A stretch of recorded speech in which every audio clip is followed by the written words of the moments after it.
আসসালামু আলাইকুম।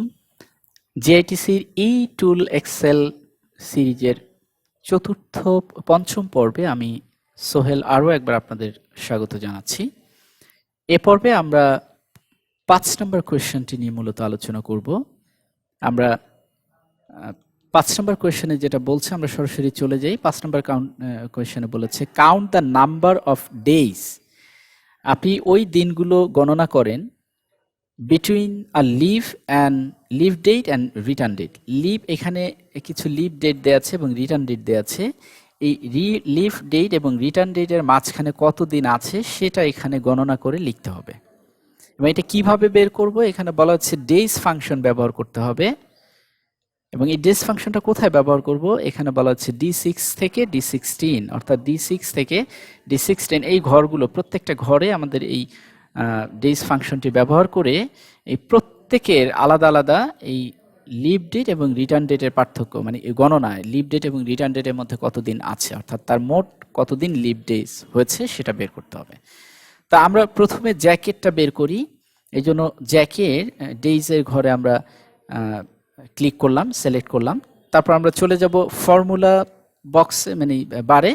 এখান থেকে আমরা ইনসার্ট ফাংশনের উপরে ক্লিক করব এবং ইনসার্ট ফাংশন থেকে আমরা ডেইজ ফাংশনটিকে খুঁজব। এই ইয়া থেকে আমি একটু জুম ইন করে নিচ্ছি। এই যে ইনসার্ট ফাংশন উইন্ডো থেকে আমি খুঁজে বের করব মূলত ডেইজ নামের ফাংশনটি। আমার এখানে আগে যেভাবে দেখিয়েছি যে খুঁজে না পেলে এইখানে এগুলো কেটে দিয়ে কিভাবে খুঁজতে হবে, তারপর গো বাটনে ক্লিক করবে। আগের পর্বগুলো দেখলে আপনি বুঝতে পারবেন, তাই এখানে আমি আর বিস্তারিত লিখছি না। সো আমরা যদি একটু খুঁজি, যে ডেইজ ফাংশনটি আমরা পেয়ে গিয়েছি এবং এখানে আমরা ওকে বাটনে ক্লিক করব, দেখবেন সাথে সাথে আমাদের এখানে ফাংশন আর্গুমেন্টস নামে একটি উইন্ডো আসছে এবং এখানে আমাদের এন্ড ডেট দিতে হবে প্রথম বক্সে এবং দ্বিতীয় বক্সে স্টার্ট ডেট দিতে হবে। তো এন্ড ডেট কোনটা, এখানে লিভ ডেট হচ্ছে যেদিন সে ছুটি নিয়েছিল এবং এখানে এন্ড ডেট হচ্ছে যেদিন সে ছুটি শেষে অফিসে ফিরে আসছে। সো রিটার্ন ডেটটাই এখানে এন্ড ডেট হিসাবে গণনা হবে। তা আমরা এই এন্ড ডেটের ঘরে ক্লিক করে আমরা এখান থেকে রিটার্ন ডেটে ক্লিক করছি এবং স্টার্ট ডেটের ঘরে কার্সার রেখে এখানে ক্লিক করে স্টার্ট ডেট হিসেবে আমরা লিভ ডেটকে ক্লিক করছি এবং এখানে আমরা ওকে বাটনে ক্লিক করছি। আমরা দেখতে পাচ্ছেন এখানে লিভ ডেজ এবং রিটার্ন ডেটের মাঝখানে এখানে 3 দিন সে লিভ নিয়েছিল, সেটা এখানে চলে আসছে। এটাই যদি আমি লিখে এই ফর্মুলাটা ব্যবহার করতে চাই, তাহলে আমরা এখানে দিতে হবে ইকুয়াল DAYS ডেজ। যখন আমাদের কাঙ্ক্ষিত অপশনটি এখানে প্রথমেই চলে আসবে এই তালিকার, তখন আমরা কিবোর্ড থেকে ট্যাব প্রেস করব।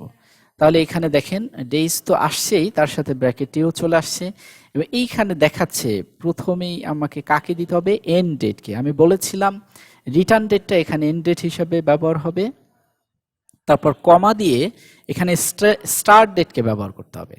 স্টার্ট ডেট, এই লিভ ডেটটাকে আমরা এখানে স্টার্ট ডেট হিসাবে ব্যবহার করব এবং ব্র্যাকেট ক্লোজ করে দিয়ে আমরা কিবোর্ড থেকে এন্টার দিব। তাহলে আমাদের এই লিভ ডেজগুলো সংখ্যা বের হয়ে যাবে, কাউন্ট করা হয়ে যাবে। এবং তাহলে জ্যাকের লিভ ডেট হচ্ছে 3 দিন। তা আমরা যদি এটাকে ফিল হ্যান্ডেল করি, তাহলে এই যে এখানে যে বলা হয়েছে যে D6 থেকে D16 পর্যন্ত সবার ঘরেই, এবং এখানে বলা হয়েছে ইচ পার্সন, প্রত্যেকটা পার্সনের আপনার এই যে রিটার্ন ডেট এবং লিভ ডেটের মাঝখানে যে কাউন্ট সেটা করতে হবে। তো আমাদের সেটা কিন্তু হয়ে গিয়েছে। সো আজকে এ পর্যন্তই। আপনারা ভালো থাকবেন। আল্লাহ হাফেজ।